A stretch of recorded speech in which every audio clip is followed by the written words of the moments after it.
Hi, welcome back to another session of Paint This with Jerry Yarnell right here at the Yarnell School of Fine Art. And let me tell you folks, we are going to have a really good time today. Not that we don't have a good time at all these programs. I probably get more excited than most of you all do.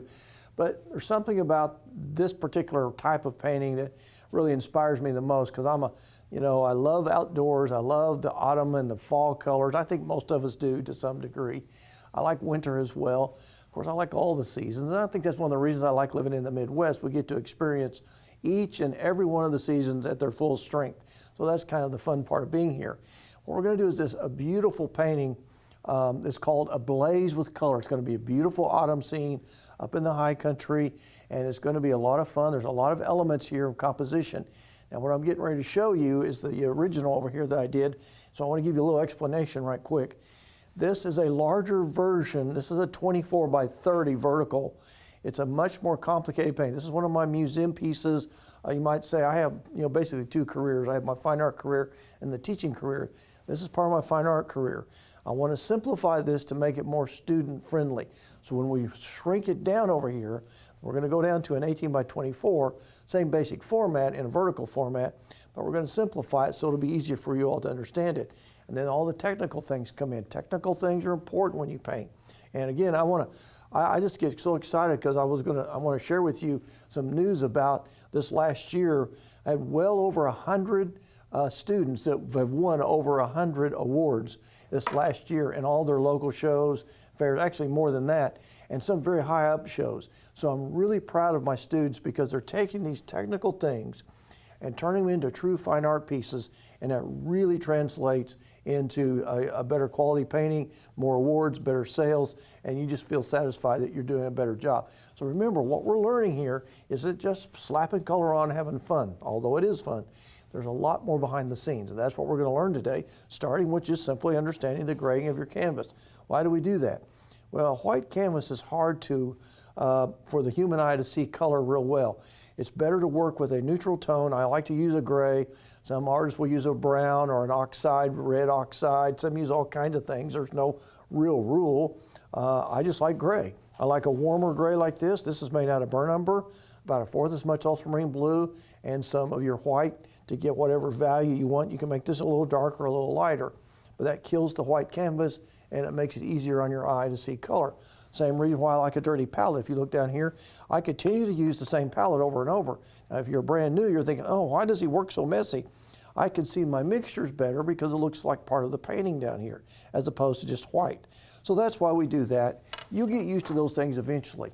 All right, we're going to do to start off with, though, I made a very rough sketch of just the basic contours of the land masses. Got the mountain, you got your horizon line, you got this little meadow here, you're going to have this little stream, a little waterfall, and then you have some grasses. And so this is going to be a fun, progressive painting that's going to go quicker than you think. So we're going to grab your number 10 bristle brush. We're going to do most of our sky with it. It's a little different application. We normally use, as you know, our Hake brush for our skies. In this case, we're not going to do that. So we're going to start down here with our white. And of course, I use gesso for those of you that are kind of new. Gesso is our white. We don't use white paint. And, I just don't have time to explain all those things on every show. So, we use it because it's a little more opaque. It's not as plastic as the acrylic actual tube paint. So that's why we use gesso. It gives you a better, almost an oil-like effect. So what we're going to do here is start with just white and a little bit of cad red light. We're going to have a little peachy color at the horizon. See how I'm doing that right there? You come up here like this. Now, those of you who've been watching the show for years, you know that what I'm doing right now is going to be okay. If you're brand new, you're looking at that and saying, how in the world is he going to make anything out of this? And I hear that every week. So all I'm going to do is take this and create a little pink horizon. Most of this is covered with the trees anyway, so don't worry too much about this. You do want to get a pretty good coverage. And I don't pre-mix anything. If you'll notice also, I kind of mix as I go. Sometimes I mix right on the canvas. That gives me a little more flexibility in terms of, you might say adding more atmosphere to the painting, giving a little more mottled color, just more fun. Now, while this is still wet, you don't have to even carefully paint around the mountain. Just get it close enough that you got a spot to work with. Now you take your ultramarine blue, work right out of the same pile, smidge of the turquoise deep. Now we start up here and you kind of scrub like this. Now you're going to add the white as you go. Now this is important. You take your colors like this and you scrub. And you see how that's blending? Work it on down into here.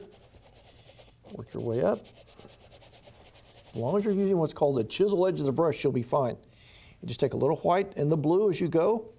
Work your way right on up. This is a fairly light sky.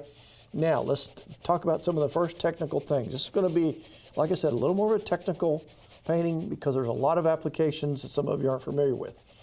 You never want a painting that's got this much color and that's got so much foreground in it. You don't want your sky to compete with it. So that's why we're going to keep the sky simple. So one of the first rules is you got to know exactly where you want your viewer to go. Now, if the sky was real important to you, then obviously you would reverse that. The sky would become more important. You could do whatever you want to with it in terms of making it stormy or sunset or real dramatic, but we don't need that here. We just want some soft color, maybe a few wispy clouds, and then we can get a mountain in there, and then your foreground is where we're going to feature the trees, the rocks, the water, the grasses, and so forth. So see, I'm using what's called the chisel edge. See how it's bending the brush like that? That way you can get really good blending and you get some nice modeling. Now as we go up, I just keep adding the white. And if you keep working on this same pile, so you can pick up little touches of that pink there, and that'll give you your cloud formations.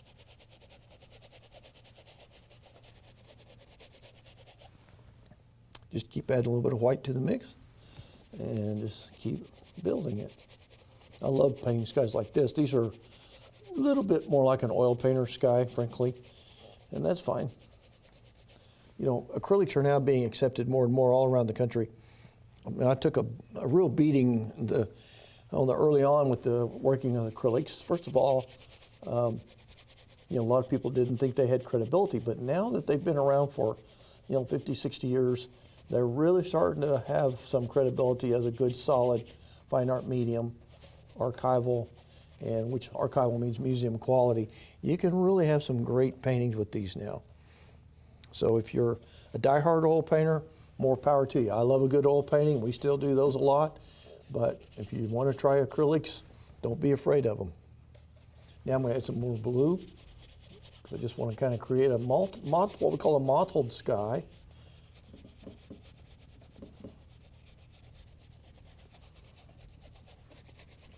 And the reason I'm pulling this forward, folks, there's such a glare I can't see the top of it very well, and if I've got it covered well. So now I'm just kind of doing this to, and in fact, they even make easels now with a tilt like this, because even in your studio, if you can tilt it like this, it cuts down on all glare. See, there's no glare. You guys can't see it, but right now I can't even see the top of the sky because of the glare. But when I pull it forward, I can see it. So you can either adjust your, in your own studio, you can do things like that. You can adjust this easel to make it forward. It's really a good way to create a more even tonal values for your eye to see. Now I'm going to put a little turquoise deep in here. And there's a reason for this, because when we get to the water, we want to pick up a little bit of this in there. You see, I'm still using this little scrubbing technique. Yeah, I like that a little bit in there. Pretty fun. I was just thinking, as many years I've been doing this, we actually started our first TV shows in 1987, and they were pretty simple back then. And mostly I was doing a little wildlife and stuff. And we're going to do some more wildlife, by the way, coming up soon. I get a lot of people requesting that. And